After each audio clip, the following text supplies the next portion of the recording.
자, 이제 극수필 4번에 있는 그 낙치설, 김창흡의 낙치설 봅시다. 자, 지금 페이지로는 212페이지예요. 212페이지. 자, 우리가 지금 극수필 1, 2, 3은 보충 시간에 다뤄서 요거는 보충 안 듣는 친구들 위해서 선생님이 좀 다음 주 안에 좀 다 올려놓을 거고, 이 극수필 4 요거는 지금 공통적으로 선생님이 온라인으로 넘기겠다고 하고 수업을 하지 않은 부분입니다. 야, 이 극수필 4는 그리고 언제 나왔더라? 우리가 시뮬에서 나왔던가? 자, 요거 한번 시험 그 모의고사 형식으로 한번 봤던 기억이 있는데. 자, 여기서 나오는 낙치설. 야, 낙치는 이가 빠지다. 이런 뜻입니다. 제목의 의미 먼저 보고 가면, 여기서 낙치는 이가 빠지다. 그러니까 늙어서 이가 빠진 거예요. 자, 설은 한문 수필의 종류 중에 하나입니다. 자, 그러니까 지금 이가 빠진 경험을 토대로 해서 이 사람이 수필을 썼다고 보면 되겠어요. 자, 박스에서 뭔가를 얻을 수 있나 봤더니 박스에서 별로 뭐 특이한 게 없습니다. 214쪽에 가면 박스가 나와 있긴 한데, 자, 이거는 이제 구조를 얘기한 겁니다. 근데 이거는 설의 일반적인 구조예요. 이게 꼭 그 낙치설에만 해당되는 구조는 아니고 설의 일반적인 구조인데, 일단 자기가 어떤 체험을 하고 그 체험을 통해서 뭔가를 알게 되고, 그래서 그 체험에 대한 새롭게 알게 된 것을 바탕으로 해서 삶의 이치를 깨닫는 이런 내용이 이제 수필인데, 자, 이거는 꼭 설뿐만이 아니라 수필은 대체로 이런 구조를 지닙니다. 그치? 체험을 하고 뭘 새로운 걸 알게 돼서 거기서 또 아주 큰 깨달음을 얻어서 그것을 글로 쓴 것. 자, 일상생활에서 얻은 깨달음을 글로 쓴 것이 수필이기 때문에 거의 다 비슷한 그런 구조를 갖는다. 이렇게 보면 되겠습니다. 자, 그러면 이가 왜 빠지냐? 이가 빠진 이유는 하나죠. 물론 이제 지금 충치 때문에 빠진 사람들도 있지만, 나이가 들면, 옛날에는 나이가 들면 이가 빠집니다. 뭐 지금도 마찬가지지만. 자, 그래서 이가 빠진 이유는 늙어서 그렇습니다. 자, 그러면 이 사람이 늙음을 어떻게 받아들이는지 이런 것이 이제 핵심 내용이 될 건데, 자, 이건 사실은 선생님 별로 어렵지 않다고 생각을 해서 안 하려고 했는데, 여러분들이 이거 못 알아듣겠다는 사람이 좀 많아가지고, 한번 짚고 넘어가도록 하겠습니다. 자, 일단 먼저 본문 보면서 이야기합시다. 자, 무술년에 나는 66이 되었다. 자, 66살입니다. 조선시대의 평균 수명은, 아이고, 글씨를 왜 이렇게 쓰냐. 자, 조선시대의 평균 수명은 40살이었습니다. 40살. 40세. 40세 이하였어요. 그러니까 40세를 못 사는 사람이 훨씬 많았어. 자, 그러면 66살이면 굉장히 이 사람은 오래 사신 거예요. 자, 앞니 하나가 까닭없이 빠져버렸다. 이 경험이지. 이것이 바로 낙치입니다. 제목에 나와 있는. 자, 그래서 갑자기 입술이 일그러지고 말이 새며 얼굴도 삐뚤어지는 것을 느꼈다. 거울을 들고 살펴보니 다른 사람 같아 깜짝 놀라 거의 눈물이 줄줄 흘러내릴 것만 같았다. 다시금 곰곰이 생각해 보았다. 그랬네. 자, 다시 생각해 보는 과정을 우리는 성찰이라고 하지. 뭔가를 곰곰이 생각해 보는 과정. 자, 일단 이가 빠지는 경험을 했습니다. 자, 그러면서 이제 두 번째로 가면, 사람이 태어나 늙을 때까지 그 사이에 길든 짧든 진실로 단계가 많기 마련이다. 가난할 때 죽으면 이가 아직 나지 않았고 67살에 죽으면 이를 아직 갈지 않은 상태이다. 그치, 이제 유치 상태지. 8살부터 60이나 70 사이에 죽으면 영구치를 간 뒤이다. 다시 80살부터 100살을 넘기게 되면 이가 다시 난다. 요 내용은 이게 사실 여부인지 잘 모르겠습니다. 80에서 100살을 넘기면 다시 이가 나는지 여부는 잘 모르겠어. 내가 산 횟수를 따져보니 지금 66세라고 했지? 자, 거의 4분의 3을 살아 이의 나이 또한 한 갑자가 되었다. 자, 그렇다면 짧다고는 말할 수 없다. 그러니까 오래 살았어. 더욱이 오래된 사람들이 많이 죽어서 줄줄이 황천길로 돌아간 사람을 이루 셀 수가 없지만 능히 이가 빠진 상태로 귀신이 된 사람은 몇 사람이나 되겠는가. 그러네. 그러니까 이가 빠진 상태로 귀신이 되려면 오래 살아야 돼. 야, 근데 올해는 사람이 특히 많이 죽었어. 이 해에 무슨 일이 있는지 모르겠는데 사람이 많이 죽었대. 자, 그래서 이가 빠진 상태로 귀신이 된 사람이 몇 명이나 되겠느냐. 그러니까 나는 이가 빠질 때까지 살았으니까 꽤 오래 산 것이다. 뭐 그거지. 그러니까 우리 화자는 글쓴이는 화자가 아니라 글쓴이다. 자신은 오래 살았다. 뭐 요런 이제 평가를 하는 거야. 그러니까 나는 그래도 사람들이 많이 죽어갈 때 오래 살았으니까 이것으로 스스로를 달랬다. 그러니까 또 어찌 슬퍼하겠느냐. 그러니까 나는 오래 살았으니까 슬픈 일은 아니다. 이렇게 이제 스스로를 달래는 거야. 그러니까 요건 약간 자기 삶에 대해서 긍정적으로 인식을 하는 거지. 이가 빠진 것에 대해서 이가 빠졌다는 사실은 내가 오래 살았다는 것을 의미하니까 이건 좀 나름대로 긍정적인 일이었다. 이렇게 얘기하는 거야. 자, 하지만 슬퍼할 점이 없지는 않다. 자, 이제 이가 빠져서, 이가 빠진 슬픔에 대해서 이야기를 할 거래. 자, 이제 이가 빠지면 대체로는 늙었다는 얘기니까 슬픈 게 더 많겠지. 자, 하지만 슬퍼할 만한 점이 없지는 않다. 사람이 체력을 기르기 위해 기대는 것 중에 음식만한 것이 없고, 음식을 먹으려면 이가 꼭 필요하다. 하루아침에 이가 빠지거나 맞물린 이가 부러지면 국물이 새고 밥조차 딱딱하다. 이따금 살코기를 씹으려 해도 문득 고약한 지경을 만나고 만다. 밥상을 마주할 때마다 난처한 근심이 있게 마련이니 장차 쇠약해진 몸뚱이를 붙들어 지켜낼 수가 없다. 결국 매미 배처럼 홀쭉하고 거북이 창자처럼 굶주리게 될 테어이니 이는 근심할 만하다. 그랬네. 자, 이가 빠져서 첫 번째로 슬픈 이유는 음식 섭취가 제대로 안 된다. 그 말이지. 체력을 기르려면 음식을 잘 먹어야 되는데 이가 빠지니까 음식 섭취가 잘 안 된다. 자, 그 다음에 네 번째. 그런데도 오히려 입과 배에 관한 일은 미뤄둘 수가 있다라고 늘 말한다. 나는 어려서부터 글을 소리내어 읽는 것을 좋아했는데 책 중에는 아직 소리내어 읽어보지 못한 것이 적지 않다. 그저 만년의 광경으로 내과 언덕에서 새벽부터 저녁까지 소리내어 책을 읽으면서 공부를 마치기를 그려보며 밤중에 등불로 길을 비추듯 그 근원을 읽고 헤매지 않기만을 바랬다. 나는 앞으로 이렇게 살고 싶었어. 그냥 노년에 그냥 새벽부터 저녁까지 소리내어 책을 읽으면서 이렇게 살아보고 싶었다는 거야. 자, 우리 글쓴이가 자기 노년 삶의 바람으로 여겼던 게 이거였어. 그런데 이제 한 차례 입을 벌리면 그 소리가 깨진 종과 같다. 빠르고 느림이 가락이 없고 맑고 탁함은 조화에 어긋나 치름을 구분하지 못하고 팔풍을 알지 못한다. 팔풍은 옆에 설명이 나와 있습니다. 처음에 낭망하게 하려 하다가도 나중에는 말을 더듬게 되니 이에 서글퍼져서 읽기를 그만두고 만다. 덕성이 나태해져 이 마음을 유지할 수가 없으니 이것이 슬퍼할 만한 일 중에 가장 큰 일이다. 그러네. 가장 슬픈 게 뭐냐? 책을 소리내어서 읽기가 불편하다. 그랬네.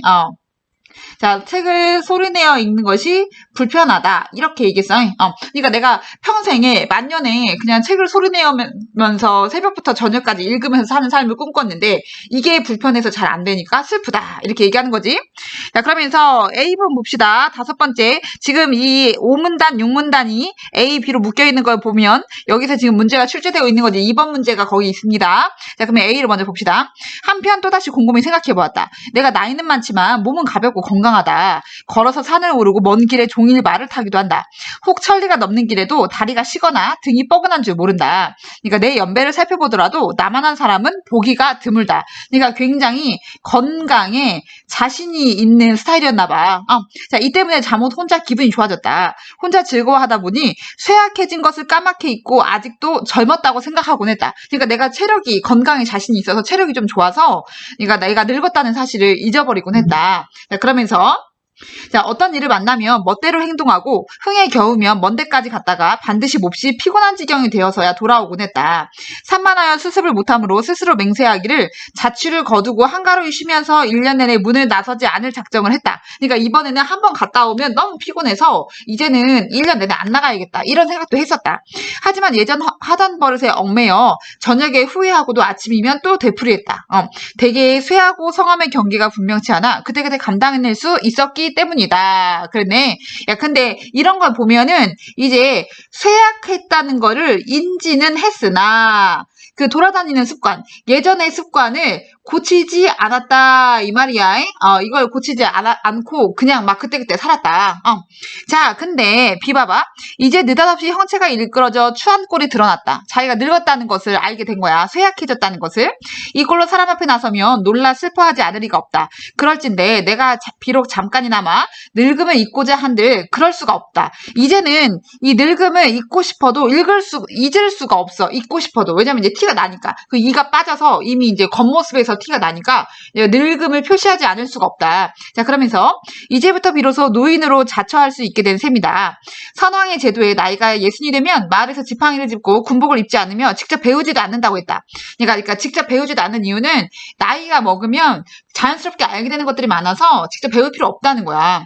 자, 그러면서 내가 일찍이 얘기를 읽었어도 이 뜻을 익히지 않았으므로 한없이 망령된 행동이 많았다. 이제 그 잘못을 크게 깨달았으니 날이 어두워지면 들어가 쉴 수가 있을 것이다. 이가 나를 일깨워준 것이 많은 셈이다. 그러네. 자, 그러니까 결국은 이제 B 부분에서는 자기의 쇠약함을, 자기가 늙었다는 것을, 자기의 늙음을 인정한다는 거야.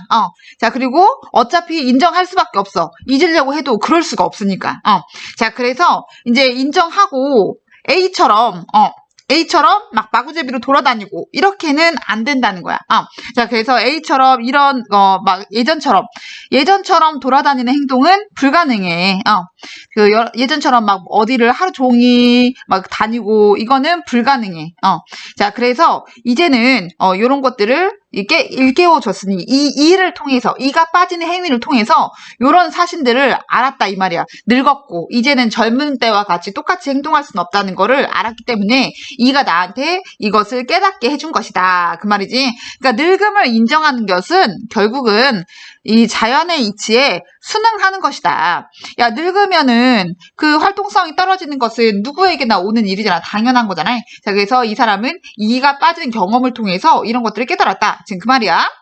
자, 그러면서 이어서 이제 마무리를 한번 해봅시다.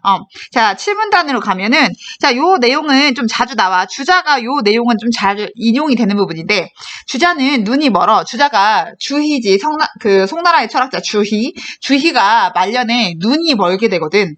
자, 그래서 눈이 멀어서 존양에 전념하게 되자, 도리어 진작 눈이 멀지 않은 것을 안타까워했다. 존양이 뭔지는 밑에 나와 있어. 착한 성품을 기르는 것. 그러니까 눈이 멀어서 보이는 게 없으니까 자기 마음의 수양에 주희가 집중했거든. 그래서 이제 마지막에 성리학을 완성했던 거였는데, 자, 이렇게 말한다면 내 이가 빠진 것 또한 너무 늦었다. 형체가 일그러지니 고요함에 나아갈 수가 있고 말이 헛나오니 침묵을 지킬 수가 있다. 살코기를 잘 씹을 수 없으니 담백한 것을 먹을 수가 있고 경전 외는 것이 매끄럽지 못하고 보니 마음을 살필 수가 있다. 그러네. 자, 지금 문장 구조 다 똑같아. 됐고 뭐뭐하니 뭐뭐할 수 있고 뭐뭐하니 뭐뭐할 수 있고 다 됐고야 됐고. 자, 그리고 여기서 이제 주자의 사례를 지금 인용한 거지. 아주 중국의 유명한 철학자의 사례를 인용한 거다. 자, 고요함에 나아가면 정신이 편안해지고 침묵을 지키면 허물이 줄어든다. 담백한 것을 먹으면 복이 온전하고 마음을 살피면 도가 모인다. 그 손익을 따져보면 얻는 것이 훨씬 많지 않겠는가. 지금 이제 인식의 전환을 보이는 거야. 자, 늙어서 너무너무 슬프다. 이게 아니라 늙었기 때문에 얻은 것들이 이렇게 많다. 그래서 늙었기 때문에 얻은 게 더 많다라고 이제 늙음에 대해서 긍정적으로 인식하는 거지. 자, 늙음에 대해서 이제 긍정적으로 인식을 하면서 마무리합시다.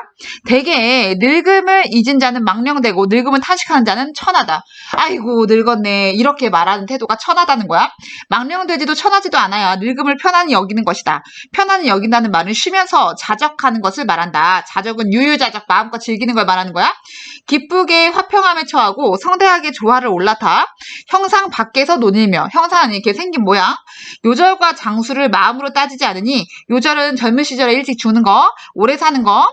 야, 그러니까 뭔가에 기뻐하고 조화를 알고 이 겉으로 생긴 것 밖에서 논일며 일찍 죽고 늦게 죽고 이런 것을 오래 살고 이런 것을 마음으로 따지지 않으니 천리를 즐겨 근심하지 않는 사람에 가깝다 하겠다. 그러네. 그러니까 늙는 것은 이런 것이다. 요절과 장수를 마음으로 따지지 않으면서 결국은 모든 것을 즐겨하면서 천하의 도리를 즐겨하면서 근심하지 않는 사람. 이게 늙은 사람이다. 그 말이야. 자, 그래서 이 사람 지금 전반적으로 늙음을 수용하겠다. 이 말이 늙은 것을 받아들일 수밖에 없지. 그래서 이가 빠진 것을 통해서 이가 빠져서 좋은 점, 나쁜 점, 늙어서 좋은 점, 나쁜 점 이런 것들에 대해서 고민해보면서 결국 자연의 이치에 순응할 수밖에 없다는 거. 자, 자연의 이치에 순응할 수밖에 없다는 것을 지금 깨닫고 있는 거지. 이 사람이 얻은 깨달음은 이런 것이겠지. 그래서 늙음을 편안하게 받아들여야 되겠다. 뭐 이런 내용으로 쓴 수필입니다. 자, 아까 나온 것처럼 몇 가지 정리만 좀 해보면, 자, 지금 이 작품은 3번 문제 박스에 있는 것처럼 자신의 경험이 먼저 바탕이 됩니다. 자, 그리고 이제 여러 가지 생각을 하지, 자신의 처지와 늙음에 대해서 좀 이렇게 고민을 해본 다음에 그 다음에 이 늙음의 상황을 긍정적으로 수용하고 있다. 뭐 이런 것들은 당연히 그 구조에서 우리가 잘 볼 수 있는 것이었습니다. 경험을 통해서 당연히 깨달음을 얻게 되고, 자, 이 경험은 다른 말로 체험이라고도 합니다. 자신의 체험을 통해서 무엇인가 깨달음을 얻게 된다.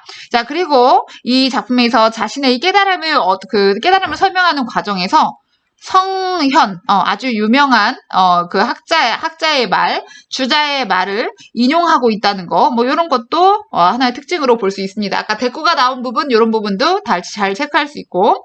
자, 그러면 1번 문제 봅시다. 자, 적절하지 않은 거 고르는 건데, 야, 이거는 그냥 이제 니가 찾아봐. 이거 2번이야. 야, 근데 2번이 뭔지 내가 묻지 않아도, 야, 2번 여기 보기를 잘 봐봐. 자문자답의 방식을 통해서, 자문자답이 뭐야?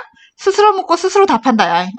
스스로 묻고 스스로 답하는데, 독자가 궁금해하는 바를 밝힐 수 있나? 자기가 궁금한 거를 자기한테 묻고 있는데 이게 왜 독자가 궁금해하는 바를 밝히는 거하고 관련이 될까? 이거는 말이 안 되는 거야. 자, 그래서 요 보기 박스만 봐도 틀렸다. 자, 어쨌든 근데 너희들은 기억, 니은, 디귿 다 이렇게 매칭해가지고 왜 틀렸는지 이렇게 체크해봐야 됩니다. 저번 시험에 봤듯이 내가 서술형을 어떻게 되는지 너희들도 이제 봤지. 자, A와 B에 대한 설명으로 가장 적절한 것은 그랬네. 자, 요거는 이제 잘 봐야지. 자, A에서 젊을 때처럼 계속 돌아다녔어. 그랬더니 너무 쇠약해지는 거야. 피곤해지고, 이게 너무 이제 그것을 감당할 수 없다. 뭐, 이런 얘기를 했지. 자, 그러면서, 이제 한번 보자. A에서 제기된 문제는 B에 나타난 사실로 인해 확장되었다? A에서 이미 늙음의 문제가 제기가 됐지. 근데 여기서 B에서 좀 더 확장된다? 뭐 이렇진 않습니다. B에서는 오히려 이 늙음 때문에 얻은 깨달음을 이야기를 하고 있으니까 뭐 이런 거는 뭐 굳이 뭐 문제가 더 확장된다 이렇게 보기는 어렵고. 자, A의 사건이 원인이 돼서 B와 같은 문제 상황, B가 지금 문제 상황이냐? 그렇진 않아. 그냥 B에서는 늙음을 인정하고 있는 거지, B에서는. 그러니까 뭐 문제 상황이라고 보기 어렵고. A에 나타난 현실 인식이 B의 사건을 계기로, B에서 무슨 사건이 있었죠? B에 별일 없었는데? 아니야. 자, A에서 B로의 상황 변화는 정서적 좌절이다? 아니지. 늙음을 인정하는 건데 이게 뭐 정서적 좌절이고 그러지 않습니다. 자, 그럼 답은 5번밖에 없네.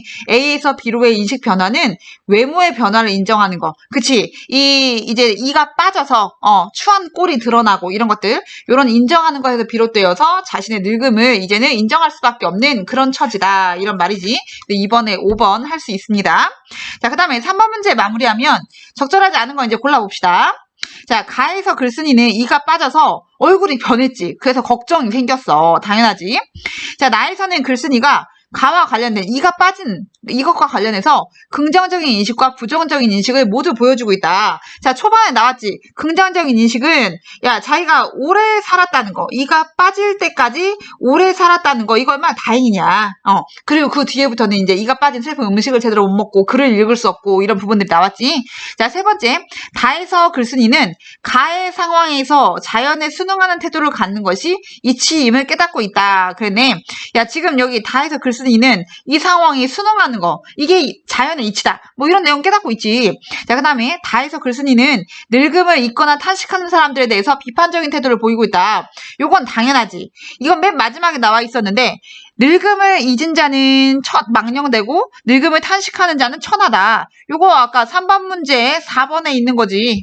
그러니까 늙음을 잊거나 탄식하는 사람들은 별로다. 망령되고 천한 사람이다. 이렇게 얘기했잖아. 그럼 3번에 4번도 역시 맞는 설명이 돼야 되겠지. 그치? 그럼 답이 5번이 틀렸네. 자, 5번 틀린 이유 잘 봐야 돼. 요거 자, 속아 넘어가기 좋은 건데 글쓴이는 요절과 장수의 차이는 늙음을 편안히 여기는지 여부에 따른 것이다. 그러네. 그러니까 이 사람이 얘기하는 건 지금 우리 보기 박스 5번의 얘기는 늙음을 편안히 여기는지 여부, 요것이 요절과 장수의 차이를 만든다. 이 말이야. 근데 요 관계가 원래는 바뀌었어. 이거 맨 마지막에 나와 있거든. 자, 그러면 다시 앞으로 가서 자, 여기 맨 마지막 봐봐.